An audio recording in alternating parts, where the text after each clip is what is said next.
storing your car for weeks, months, or even years, follow these 7 simple steps to look after it. Number 1, clean the car thoroughly inside and out. Exterior, give the car a careful, thorough wash. This will remove any dust, dirt, salt potentially. On the interior, this is equally important. Give the car a good vacuum, remove any food, and wipe down surfaces so nothing attracts pests, grows mold, or attracts rust. Extra tip, moisture absorption packs. This will prevent any moisture build-up inside the car. Number 2, prepare your tyres for storage. Overinflating them will reduce the likelihood of flat spotting. Not leaving the handbrake on while the car is parked will potentially stop the handbrake from seizing, or some people like to use car mats. Additionally, don't leave the handbrake on for months. It may seize. Use wheel chocks or leave in gear if needed. Extra tip on tyre storage, if you have put your tyre pressures up to 50 psi, we choose to leave the valve caps in a little bag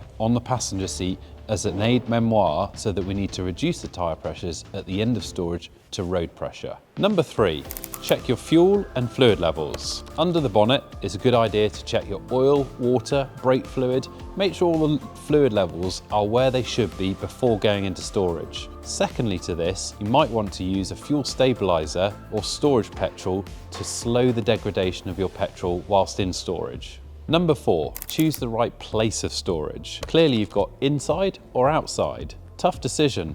Best practice would be dehumidified storage. Outside can be okay, but obviously the car's going to be exposed to the elements, so prepare for that. You might want to use a cover. Inside, equally. Be careful the place you're storing it is not too damp or has maybe rodents, so a professional storage facility can pay dividends. Number 5, keeping your battery healthy. Keeping the car's battery healthy is important. On modern cars, if you allow the battery to go flat, you could cause problems with ECUs and modern onboard electronics. Equally, when you want to come and use the car, it's more convenient. Using a trickle charger or disconnecting the battery is a very good idea. Also, keeping the battery charged up will extend the life of the battery in the long run. Top tip, if you don't have access to a power socket or a battery maintainer, it would be to disconnect the negative terminal. Number 6, control your environment. If you're lucky enough to put your car in a garage, that's one thing.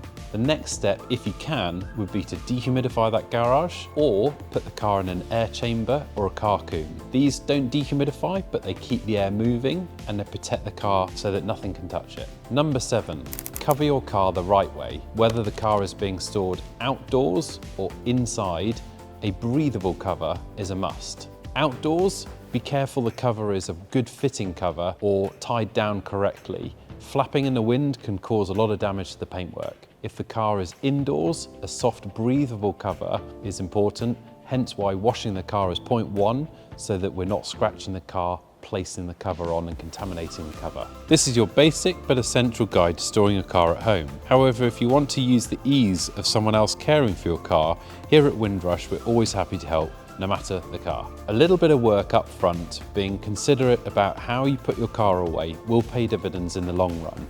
Shortcut when putting the car away, you will pay the price later on when you come to use it.